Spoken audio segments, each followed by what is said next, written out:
Hello दर्शकों, नमस्कार। मैं अमितोष पंडित और आप देख रहे हैं एपी न्यूज।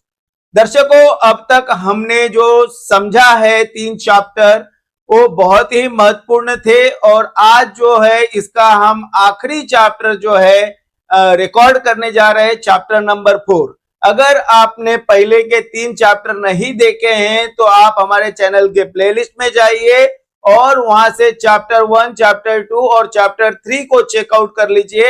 उसके बिना ये जो चैप्टर 4 है वो समझना थोड़ा मुश्किल होगा।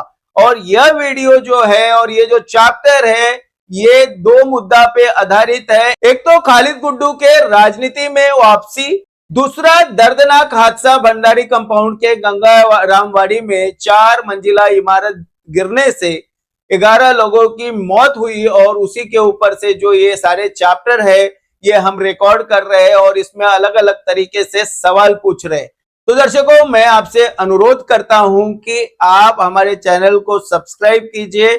आपकी सब्सक्रिप्शन के वजह से हमें हौसला मिलता है और हमें और भी वीडियो बनाने के लिए जो है मनोबल बढ़ता है। और ज्यादा से ज्यादा मैं आपके बदले जो है प्रशासन से और लोक प्रतिनिधि से जो है सवाल पूछ पाता हूं और आप हमारी ताकत जो है बढ़ाते हैं। इसीलिए मैं आप सभी से अनुरोध करता हूं कि आप जो है चैनल को सब्सक्राइब करना न भूले।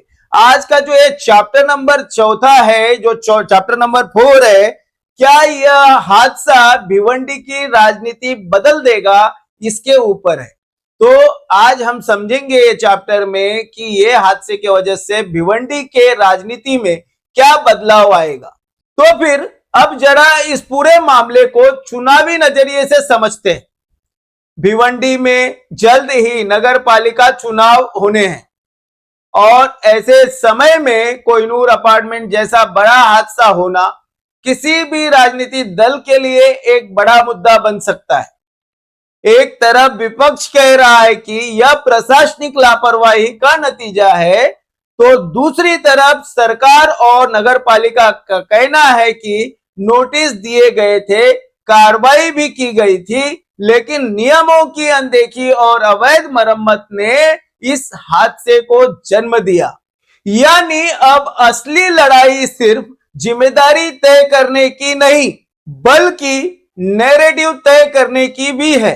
कौन इस मुद्दे को जनता के सामने किस तरह रखता है यह आने वाले महीनों में साफ होगा। लेकिन एक बात जरूर हुई है, इस हादसे के बाद प्रशासन अचानक एक्शन मोड में आ गया। मेयर ने पूरे शहर की 1000 से ज्यादा खतरनाक इमारतों की समीक्षा के आदेश दिए। C1 श्रेणी की इमारतों पर सख्ती बढ़ाई गई और बिजली और पानी के कनेक्शन काटने की प्रक्रिया तेज हुई। राज्य सरकार ने भी पूरे महाराष्ट्र में खतरनाक इमारतों को लेकर विशेष अभियान चलाने की बात कही।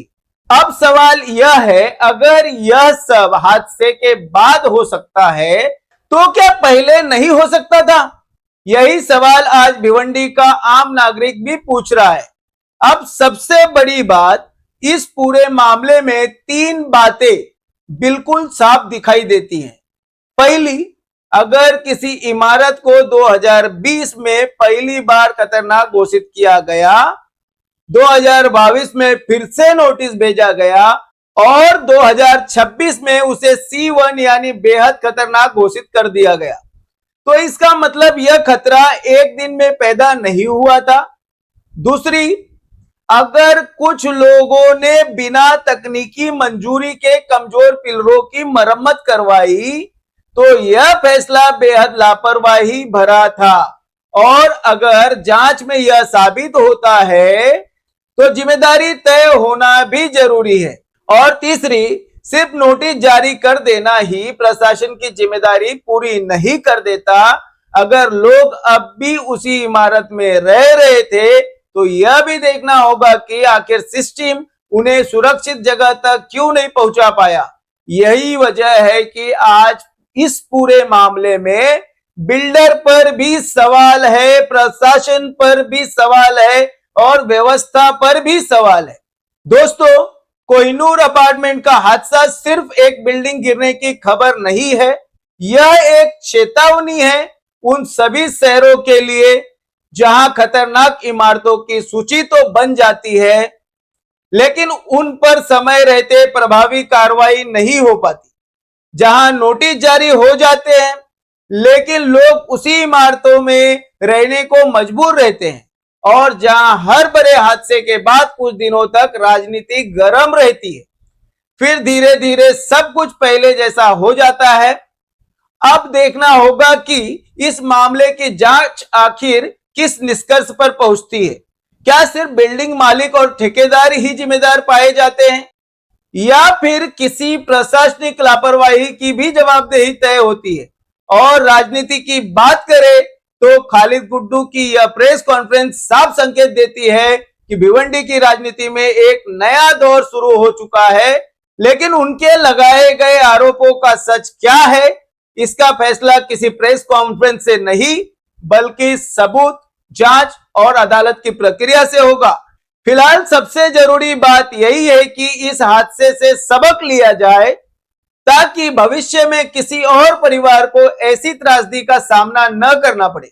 आपको क्या लगता है, क्या यह सिर्फ एक बिल्डिंग हादसा था या फिर पूरे सिस्टम की नाकामी? अपनी राय हमें कमेंट में जरूर बताइए।